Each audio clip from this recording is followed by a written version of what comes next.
And so the Shia is a piety of protest. It takes its stand on offering a challenge to mainstream society.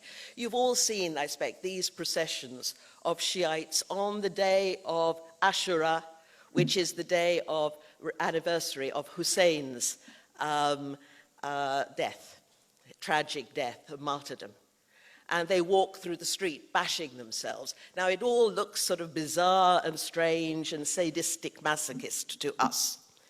But we have, again, this is where we need to make an effort of imagination. We have such a literal-minded view of religion. We think of a religious narrative, and we say, well, that is then, that's a story, and now this is now.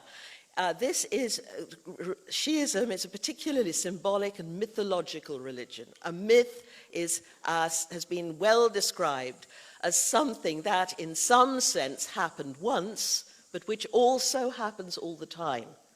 It's a timeless thing that expresses something timeless. The Shiites say there's always a battle going on between good and evil in the world. And we are taking part in that unseen battle for justice. And we will follow Hussein, even unto death, if necessary, in the pursuit of justice and equity for all. Justice and equity, another of our modern ideals. So they have devised rituals, and the rituals of Ashura reenact Hussein's march. And the people who are doing this to themselves are identifying with the people of Kufa, who did not come forward to help Hussein or fight on his behalf, and who just stood idly by and watched, as it were, from afar, while the imam was slaughtered. Just as there are people who sit back and just don't bother about the injustices they see in their society. And another very important thing they devised was a passion play, which would, a symbolic play, especially in Iran, which would sort of go through the story of Hussein. From the time when he's in Mecca being attacked to the time when he is martyred. But it's not just a play that's put on in the theatre.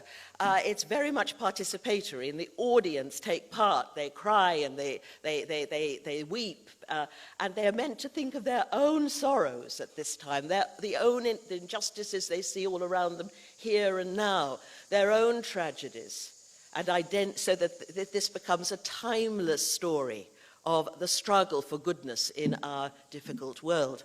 And the climax of this is an important point, is not the moment when Hussein is actually killed, but the moment when he puts on the white shroud of the martyr and says he is now going to confront Yazid, and even if this means he's ready to die in order to bring the Muslim community back to its true mission of promoting justice and equity for all.